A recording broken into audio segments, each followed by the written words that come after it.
the tide. I'm paralyzed, can't find the words, caught in the silence, nothing's heard. Wanna bounce to you, but my feet won't move. What do I do? What do I prove? When everything's crashing down, I'm lost, can't make a sound. Eyes wide open, but the world's gone dark.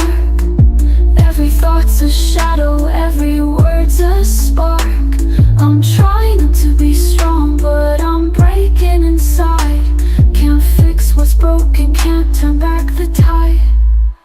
I'm paralyzed, can't find the words, caught in the silence, nothing's heard. Wanna bounce to you, but my feet won't move. What do I do? What do I prove? When everything's crashing down, I'm lost, can't make a sound. In the quiet, I'm screaming inside. In the dark, I'm searching for light, but I'm stuck in the middle, nowhere to go. Trying to be the strength you need, but I don't know. Hola querido, mientras preparo estos comentarios me encuentro en la ciudad de Watsonville, en el estado de California, y me acabo de enterar esta mañana que esta madrugada aconteció una tragedia en un teatro de la ciudad de Aurora, en el estado de Colorado. Un hombre usando una máscara de gas entró disparando al cinema, mató 14 personas e hirió otras por lo menos 50. El presidente Obama inmediatamente, él estaba en la Florida en campaña presidencial, dijo: esta es una confirmación de que vivimos en un mundo violento y permanentemente en guerra. Interesante lo que él dijo. Un mundo violento y permanentemente en guerra. Esa es exactamente la clase de mundo en el que vivimos. Un mundo en guerra. No importa dónde vivas, ya sea en Buenos Aires o en Río de Janeiro, en Zúrich o en México, este es un mundo en guerra. No se trata de una guerra con tanques y cañones. No es Oriente contra Occidente, ni el comunismo contra el capitalismo. Es una lucha entre el bien y el mal, entre la verdad y el error. Ahora, lo asombroso de todo esto es que esta guerra no se desarrolla en el aire, ni en la tierra, ni en el mar. El campo de batalla es tu mente, tu corazón. La mente y el corazón de todos los seres humanos. La lucha empezó ahí en el cielo y se trasladó a la tierra. Apocalipsis capítulo 12, versículos 7 al 9, mira lo que dice. Entonces hubo una guerra en el cielo. Miguel y sus ángeles luchaban contra el dragón. Luchaban el dragón y sus ángeles, pero no prevalecieron ni se halló ya lugar para ellos en el cielo. Y fue lanzado fuera el gran dragón, la serpiente antigua que se llama Diablo y Satanás, el cual engaña al mundo entero. Fue arrojado a la tierra y sus ángeles fueron arrojados con él.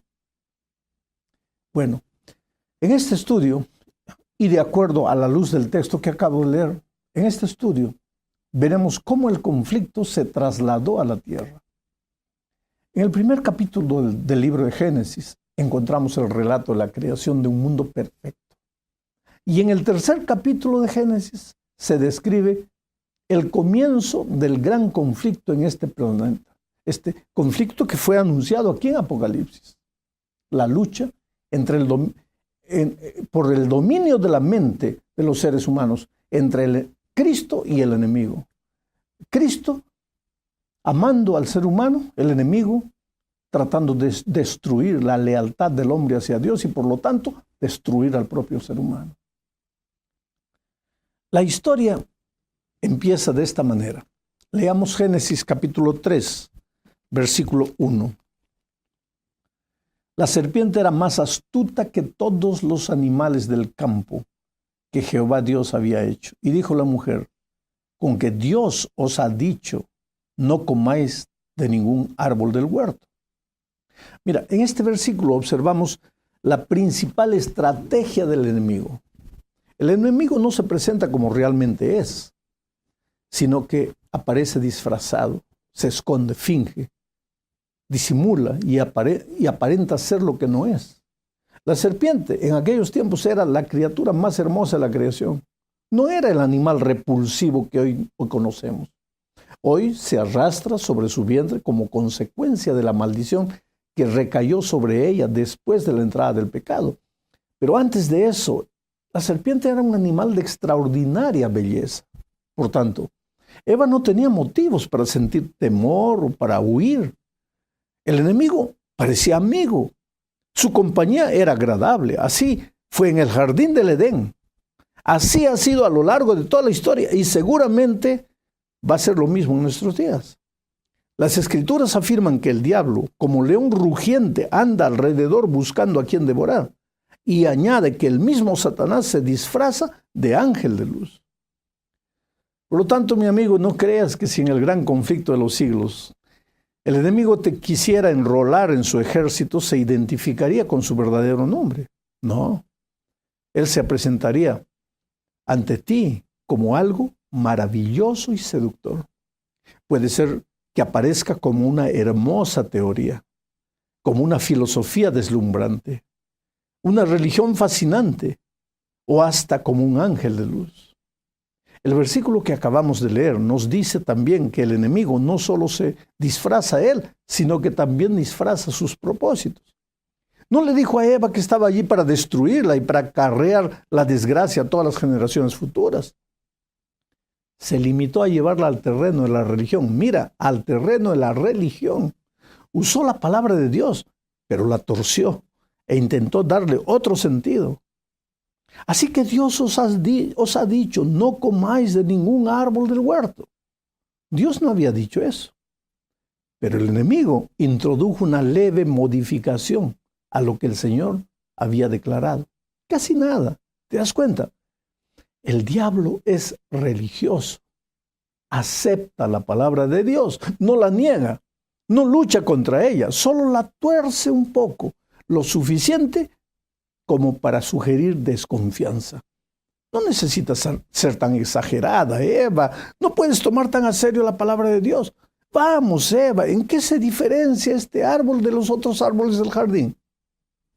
Después de todo, todos los árboles son iguales, ¿no te parece? Ah, querido, escuche esto. Recuerda bien este argumento, porque ha aparecido muchas veces en el curso de la historia y seguirá apareciendo. No hay que tomar tan a serio la palabra de Dios.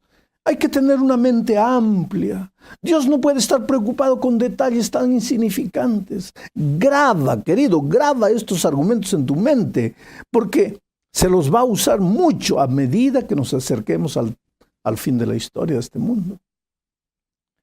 Vamos ahora a la segunda parte de este estudio. El siguiente paso de la serpiente, después de minar la confianza de Eva en la palabra de Dios, consistió en conducirla a la desobediencia. Come este fruto, no temas, nada te va a pasar. Comer fruta no es moralmente malo. Dios está tan ocupado en este vasto universo que no tiene tiempo para preocuparse de un detalle tan insignificante. Y Eva se puso a dialogar con Satanás acerca del fruto. La serpiente aparentemente tenía razón.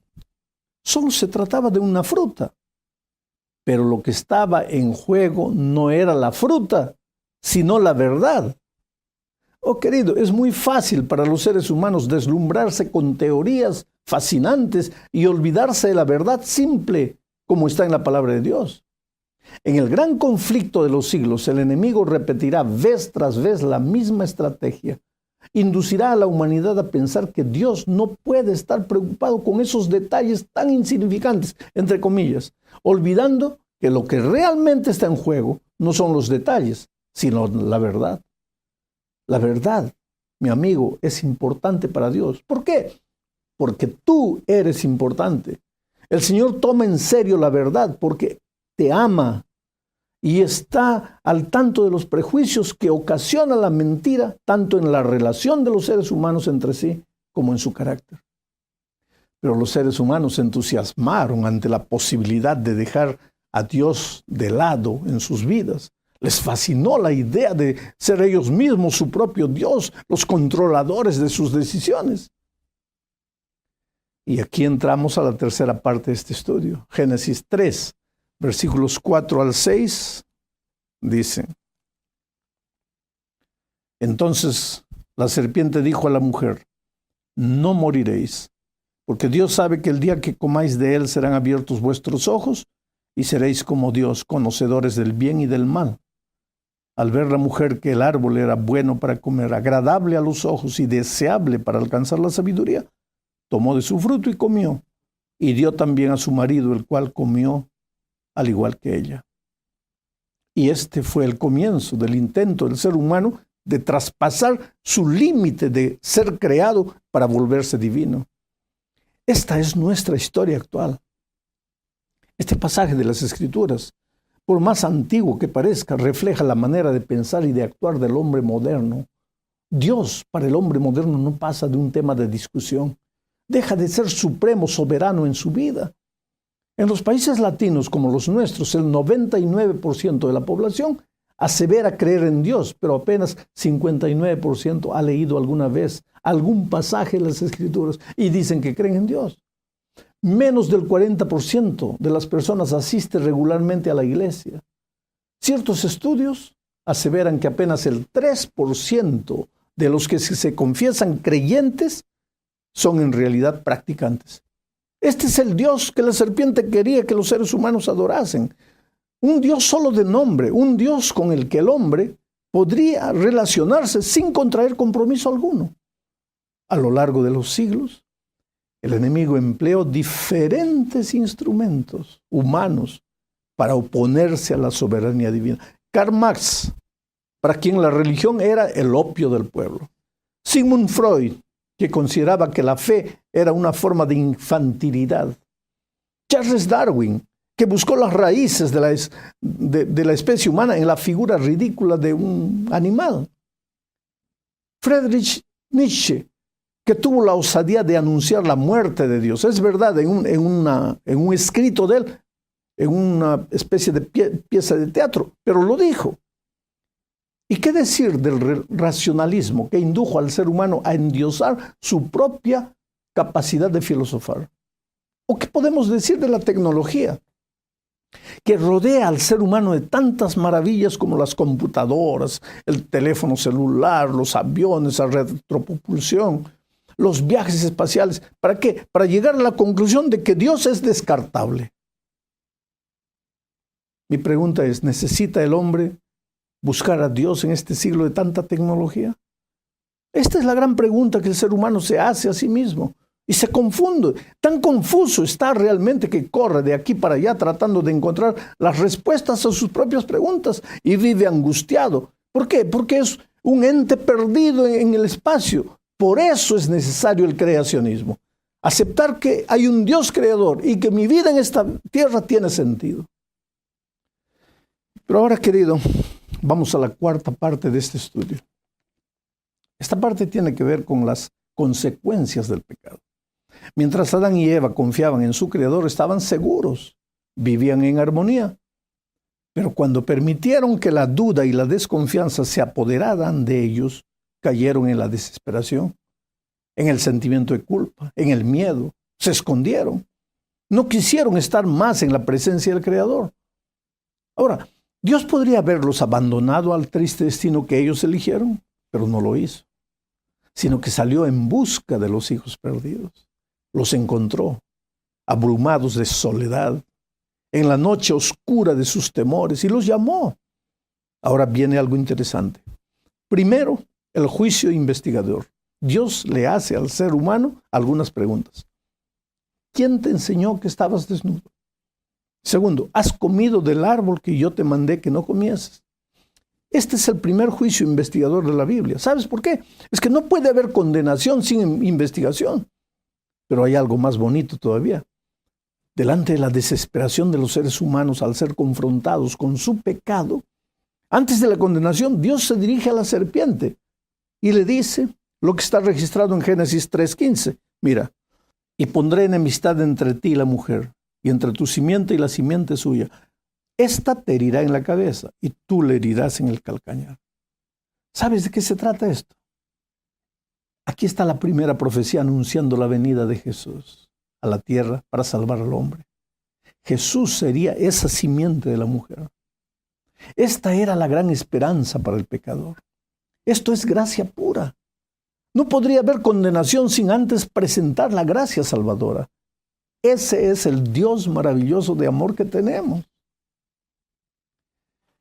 Llegamos ahora al fin de este estudio. Continuaremos hablando de la gracia redentora de Jesús.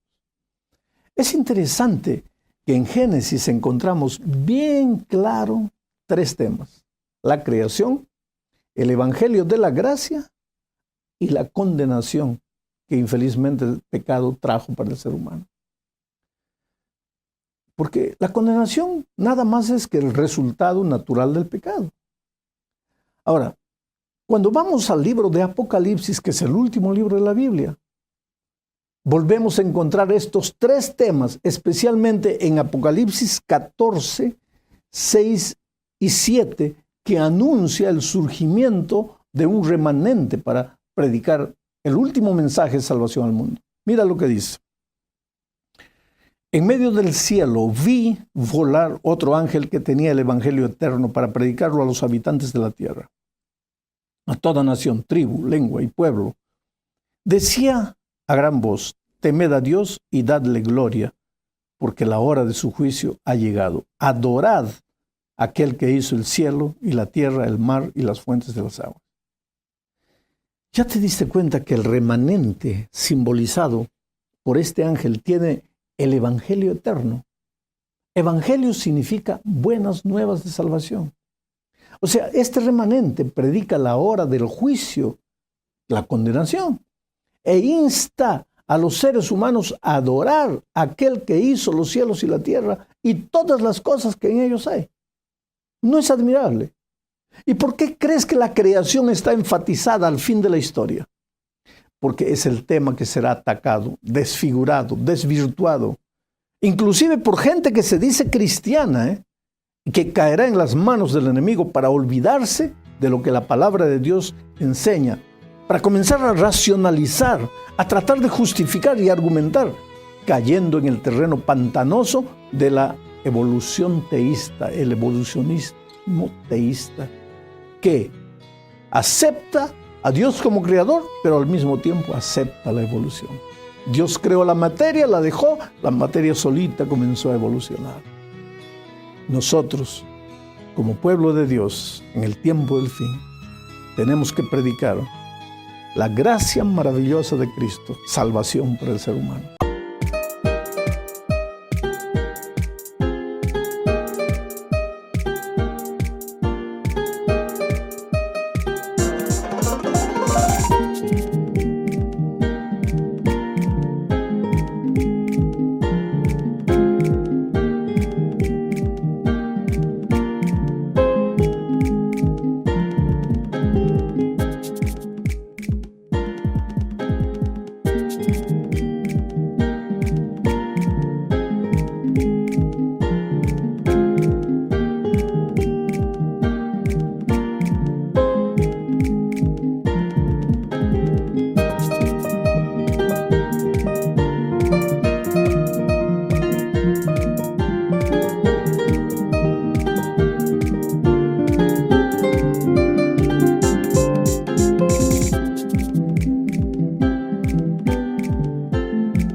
just one night, it's all we need. Here we go again, we're free. Here we go again, spinning in the dark, chasing every high, even if we fall apart. Here we go again, you and me were blind, losing all we've got, but it's worth it every time. Here we go again. Here we go again. We know it's wrong, but we still pretend. Here we go again. Hola querido, mientras preparo estos comentarios me encuentro en la ciudad de Watsonville, en el estado de California. Y me acabo de enterar esta mañana que esta madrugada aconteció una tragedia en un teatro de la ciudad de Aurora, en el estado de Colorado. Un hombre usando una máscara de gas entró disparando al cinema, mató 14 personas e hirió otras por lo menos 50. El presidente Obama inmediatamente, él estaba en la Florida en campaña presidencial, dijo: esta es una confirmación de que vivimos en un mundo violento y permanentemente en guerra. Interesante lo que él dijo. Un mundo violento y permanentemente en guerra. Esa es exactamente la clase de mundo en el que vivimos.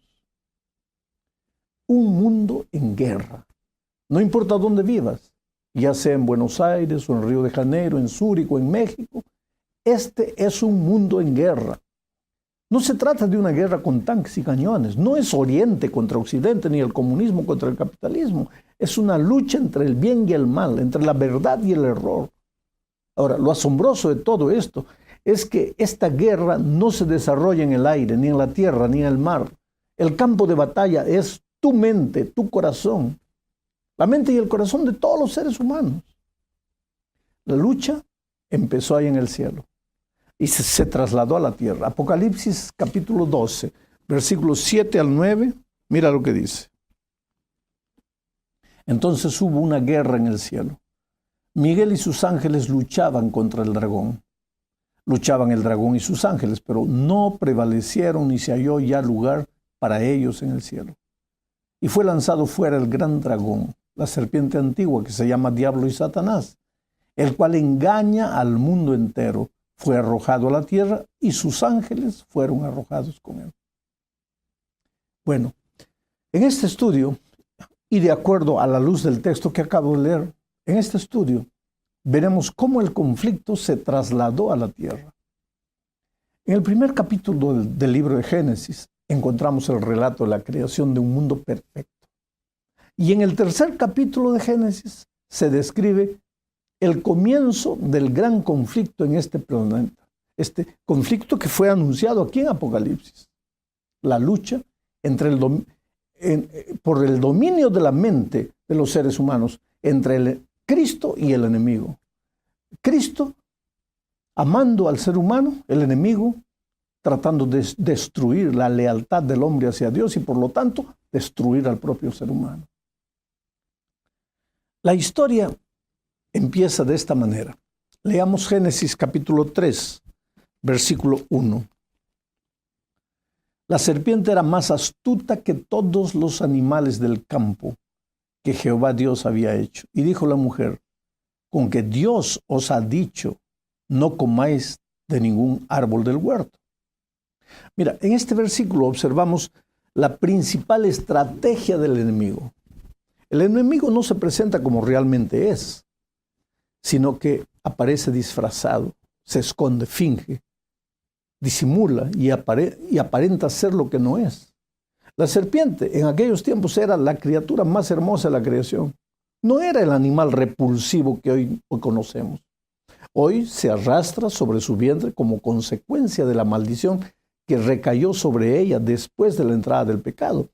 Pero antes de eso, la serpiente era un animal de extraordinaria belleza.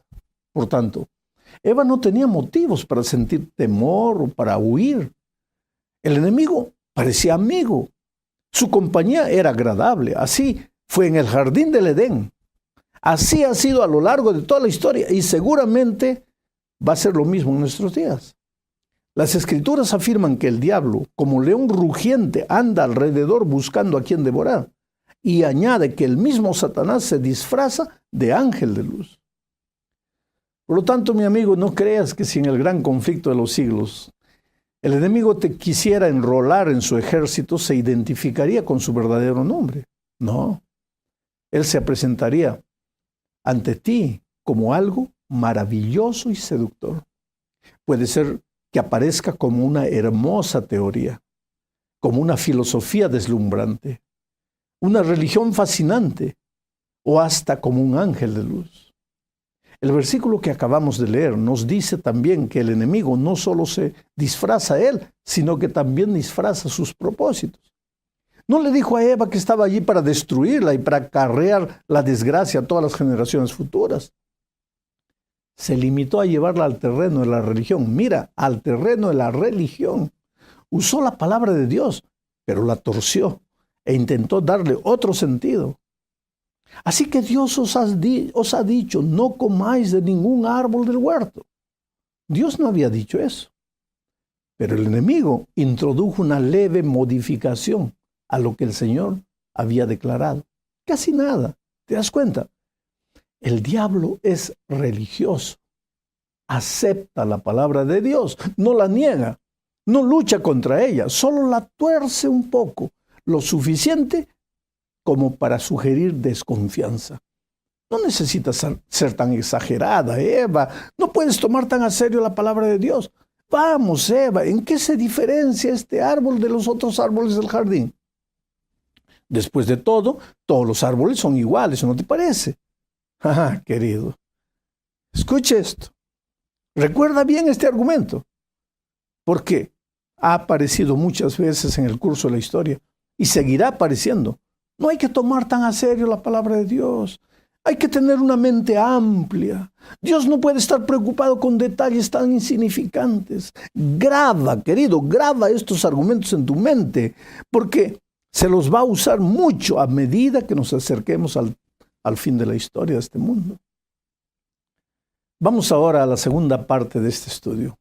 El siguiente paso de la serpiente, después de minar la confianza de Eva en la palabra de Dios, consistió en conducirla a la desobediencia.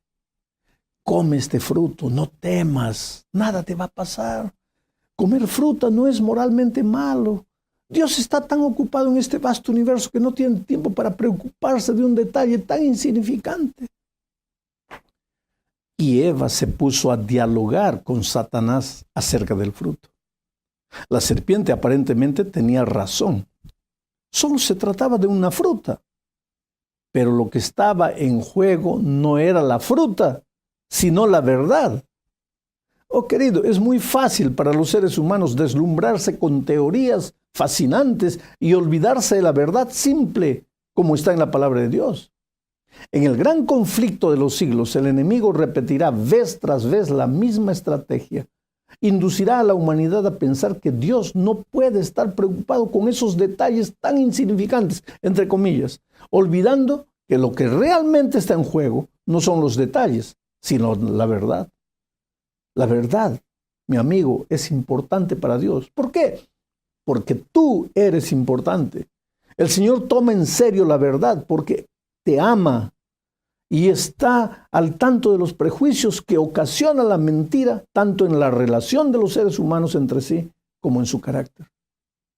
Pero los seres humanos se entusiasmaron ante la posibilidad de dejar a Dios de lado en sus vidas. Les fascinó la idea de ser ellos mismos su propio Dios, los controladores de sus decisiones.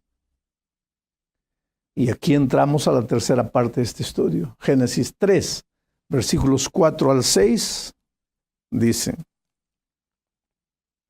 Entonces la serpiente dijo a la mujer: No moriréis, porque Dios sabe que el día que comáis de él serán abiertos vuestros ojos y seréis como Dios, conocedores del bien y del mal. Al ver la mujer que el árbol era bueno para comer, agradable a los ojos y deseable para alcanzar la sabiduría, tomó de su fruto y comió, y dio también a su marido, el cual comió al igual que ella. Y este fue el comienzo del intento del ser humano de traspasar su límite de ser creado para volverse divino. Esta es nuestra historia actual. Este pasaje de las Escrituras, por más antiguo que parezca, refleja la manera de pensar y de actuar del hombre moderno. Dios para el hombre moderno no pasa de un tema de discusión. Deja de ser supremo, soberano en su vida. En los países latinos como los nuestros, el 99% de la población asevera creer en Dios, pero apenas 59% ha leído alguna vez algún pasaje de las Escrituras y dicen que creen en Dios. Menos del 40% de las personas asiste regularmente a la iglesia. Ciertos estudios aseveran que apenas el 3% de los que se confiesan creyentes son en realidad practicantes. Este es el Dios que la serpiente quería que los seres humanos adorasen. Un Dios solo de nombre, un Dios con el que el hombre podría relacionarse sin contraer compromiso alguno. A lo largo de los siglos, el enemigo empleó diferentes instrumentos humanos para oponerse a la soberanía divina. Karl Marx, para quien la religión era el opio del pueblo. Sigmund Freud, que consideraba que la fe era una forma de infantilidad. Charles Darwin, que buscó las raíces de la especie humana en la figura ridícula de un animal. Friedrich Nietzsche, que tuvo la osadía de anunciar la muerte de Dios. Es verdad, en un escrito de él, en una especie de pieza de teatro, pero lo dijo. ¿Y qué decir del racionalismo que indujo al ser humano a endiosar su propia capacidad de filosofar? ¿O qué podemos decir de la tecnología que rodea al ser humano de tantas maravillas como las